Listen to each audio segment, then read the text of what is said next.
The Marvel Rivals patch notes for Season 2 were just dropped, and we got some interesting details in it, such as a new event and a whole lot more. So let's go ahead and go over everything that was announced with this update. For new content coming to all platforms, we're of course getting Emma Frost, and we're getting her brand new outfit. We're also getting the Krakoa map, and then a whole new map rotation update, saying that Krakoa will enter the competitive pool, with the Royal Palace and Shin Shibuya being retired from rank play and Krakoa entering the ranks. They also optimized the settlement logic for substitute players in quick play battles. Victories will now count normally, while losses will not affect combat history or scoreboard. So this means that whenever you are joining a match and you join the match 5 seconds before it ends, that won't count. We're also getting a new battle pass and season events, with the battle pass having 10 brand new sets of heroic costumes that we've already looked at, and I will show them on screen here. And they said the season event Cerebro database has officially launched, which you can participate to earn the new free Mantis costume. This season also brings exclusive bonus seasonal rewards. You can complete 9 matches to receive the free Scarlet Witch costume Chaos Gown. So all you have to do is just play 9 matches and you'll get a new costume for Scarlet Witch, and you'll also be getting a brand new Mantis outfit that looks really good. And for those of you that watch streamers over on Twitch, I will also be live on Twitch when this goes live. Twitch drops are here. For this event, players will be getting the new Namor Will of Galacta costume, nameplate, spray, and emote. They also are updating the mission system this season, saying new weekly missions and rewards have been added, and the balance of daily and challenge missions have also been adjusted while maintaining the overall chrono token distribution. The proportion of hero-specific missions has also been reduced. So if you were someone that didn't like having to play a certain hero to get mission rewards, you won't have to do as many of those now. Now, some big changes are coming to rank this season. Of course, ranks are going to be reset, and they are being reset by 9 divisions, meaning that if you ended the season at Diamond 1, once Season 2 starts, you will begin at Silver 1. I do hope they introduce another reset during the half season instead of just skipping over that like they did this season, because Grandmaster has been horrible. They also announced that Emma Frost is going to be the outfit that you get for reaching gold. Also, as we already know, pick/ban will now be coming into play at gold 3 instead of starting in diamond tier, meaning that gold players can now just start banning heroes. I'm really interested to see what gold players are going to be banning, because right now in Grandmaster, Spider-Man gets banned all the time, and I honestly don't think he really deserves it. I think there are a lot better picks to ban than Spider-Man. Sure, he can be a little annoying, but like, you can ban so many other people. Just stop banning Groot, please. I really want to play Groot, but he keeps getting banned in every match. Now, one of the biggest changes to rank that I actually really like is how you're going to be earning score whenever a match ends. They're basing this more on your individual performance than your overall team performance. They said after Season 2 launches, we will be increasing the weight of individual performances. The better you perform, the more points you will earn in victory, and the fewer points you will lose in defeat. I love this change, honestly. If you're playing really, really well, but you still lose because maybe your team isn't that great or something happens, you lose like a lot of rank points. But now you're going to be losing less if you're actually a good player. The only thing I don't like is that this might make people just go for kills instead of actually playing the objective in order to make sure that they're losing less or gaining a lot more if they do win that match. I could see this being a bit of a problem, but at the same time, I don't think it's going to change the way people think about it that much. So we'll have to wait and see how it actually works whenever we get the new season. We are also seeing some changes to tournaments. They said the second season of the Marvel Rivals Championship is here. The champion, runner-up, and third place nameplates have been upgraded to dynamic designs. This season features adjusted rank requirements and a revised sign-up phase. And for all those details, you can refer to the Marvel Rivals Championship rules if you are someone that likes to participate in these tournaments. They also said the global tournament regions have been enhanced. NA, EU, and AS have now transformed into the Americas, Europe, the Middle East, and Africa, and the Pacific. They also said a new faction search function has been added for the knockout stage. The tournament overview page has also been revamped. Players can now quickly access core tournament information in a visually engaging manner, with detailed explanations of each process and the specific rules for advancement and elimination in various tournament formats. And now they are also introducing a brand new custom feature for the Marvel Rivals Championship nameplate emblem. Players that get a championship emblem can now customize its display and career. They also added a new tournament room option to custom custom games featuring additional tournament-related functionalities. In the Tournament Room custom game, they've added a pause function. The room host and authorized players can now initiate a pause in the game, meaning that if for whatever reason the match needs to be paused at any point, the host or other players can do so. They also added an away feature to the game, saying non-host players can set their status to away, making it visible to others in the room. So overall, I think those changes are pretty good for the tournaments. And now for some general updates, they said that they're adding a new gift feature. If you didn't know, they're adding a feature for you to be able to gift stuff to your friends, meaning if you want to buy your friend a present and gift them a Psylocke skin or something, you can do that now. And they said the career overview page now supports a selection of specific hero forms. The rank leaderboard display has been added to career. Real-time voice chat has also been optimized, saying an interface prompt now appears when you activate voice chat using push to talk. I've seen some streamers talk about this, saying that if you press the push to talk button, it now plays a sound that can be really annoying and you apparently can't turn off, so we'll see how that sounds when we get the update. They also said in custom games, spectators can now temporarily exit during matches, enabling them to rejoin the action anytime. And they also introduced a new host transfer function so that you can just transfer the host to another person in the game. Now, PC users, we are getting some graphics and settings changed with this update. They said they've introduced an experimental feature, Switch Shader Compilation Mode. When activated, shaders will only compile the first time you launch the game after a new version or graphics driver update. This feature can significantly reduce memory usage and minimize in-game stuttering, especially on systems with 16 gigabytes of RAM or less. So this should fix a lot of issues for some people. They also added support for AMD FSR4, using an AI accelerated upscaling algorithm to deliver image quality improvements over AMD FSR 3.1. Now here are the changes coming to console players. A new vertical dead zone sensitivity setting was added. Players can now customize the additional acceleration sensitivity after reaching the vertical dead zone. They also added additional sensitivity acceleration delay, saying players can tailor the delay time for acceleration to kick in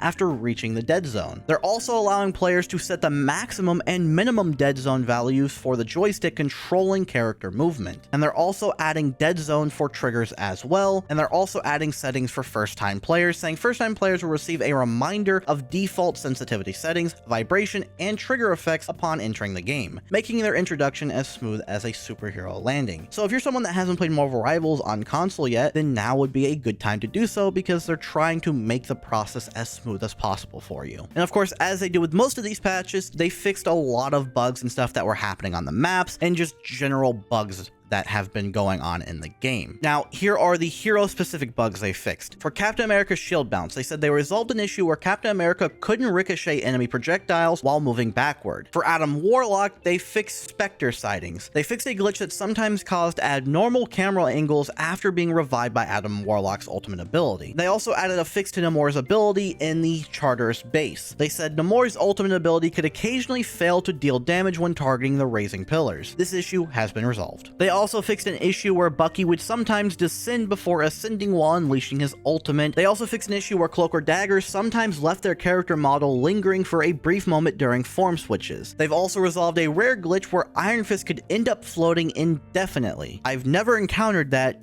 but that sounds scary. They've also fixed an issue with Wolverine's Pharaoh Leap where it could leave him stuck in an abnormal state, unable to finish the move. And then for Wolverine, they also fixed the issue where using the leap would render all abilities unusable if you were hit by it. So those are all the changes coming to Marvel Rivals so far. If you want to stay up to date with Marvel Rivals news and other video game news, please leave a like and subscribe, and I'll catch you in the next video. And if you'd like to stay hydrated and stock up on some gamer subs, then please make sure to use code Khyo at checkout or click the link in the description.